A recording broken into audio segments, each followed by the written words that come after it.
आकाशवाणी मध्य प्रदेश से प्रस्तुत है प्रादेशिक समाचार।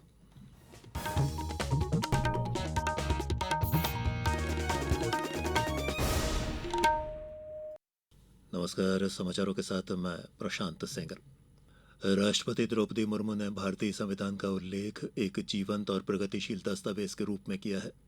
उन्होंने कहा है कि इसके जरिए देश ने सामाजिक न्याय और समावेशी विकास के लक्ष्यों को हासिल किया है। संविधान दिवस के अवसर पर नई दिल्ली के सेंट्रल हॉल ऑफ संविधान सदन में आयोजित एक भव्य कार्यक्रम को संबोधित करते हुए राष्ट्रपति मुर्मू ने कहा कि सरकार ने समाज के सभी वर्गों, विशेषकर कमजोर वर्गों के कल्याण के लिए हाल के वर्षों में कई उपाय किए हैं। उन्होंने कहा है कि गरीबों को अपने मकान मिल रहे हैं और देश में विश्व स्तरीय अवसंरचना विकसित की जा रही है।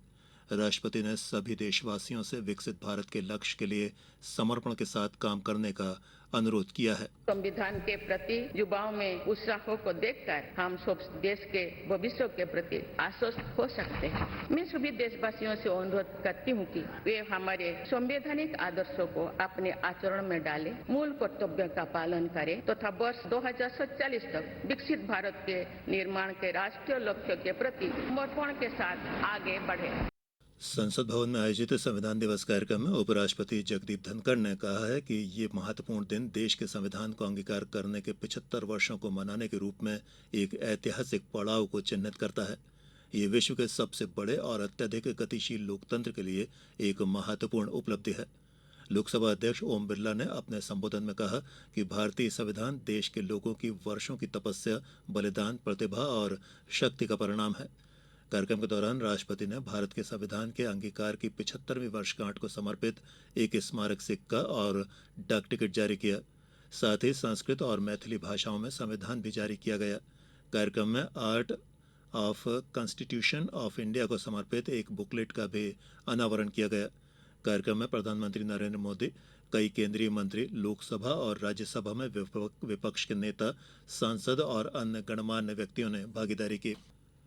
राष्ट्रपति द्रौपदी मुर्मू ने मुंबई में 26 नवंबर 2008 को हुए आतंकी हमले की बरसी पर अपनी जान गंवाने वाले बहादुरों को श्रद्धांजलि दी है। सोशल मीडिया पर एक पोस्ट में राष्ट्रपति ने कहा है कि राष्ट्र उन सुरक्षाकर्मियों को नमन करता है जिन्होंने देशवासियों की रक्षा करते हुए अपना सर्वोच्च बलिदान दिया। आज राष्ट्रीय दुग्ध दिवस है। ये दिवस देश में श्वेत क्रांति के जनक डॉक्टर वर्गीस कुरियन की जयंती के उपलक्ष्य में मनाया जाता है।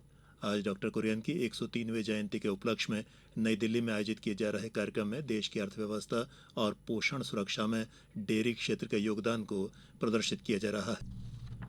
गोवा में चल रहे भारतीय अंतर्राष्ट्रीय फिल्म महोत्सव के आज छठे दिन 70 से अधिक फिल्में दिखाई जा रही हैं।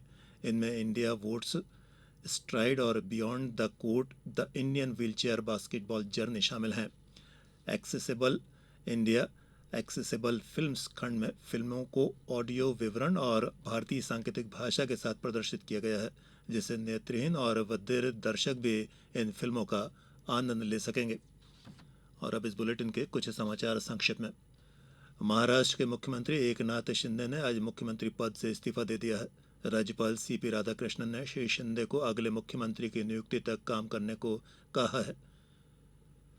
संविधान दिवस के अवसर पर आज आगरमालवा जिले में भी हमारा संविधान हमारा स्वाभिमान थीम पर सभी शासकीय कार्यालयों, विद्यालयों, महाविद्यालयों, संस्थाओं में कार्यक्रम आयोजित कर संविधान की प्रस्तावना का वाचन किया गया। और छतरपुर के जिला पंचायत सभा कक्ष में भी आज जिला कलेक्टर पार्थ जायसवाल ने सभी अधिकारियों और कर्मचारियों को संविधान दिवस की शपथ दिलाई।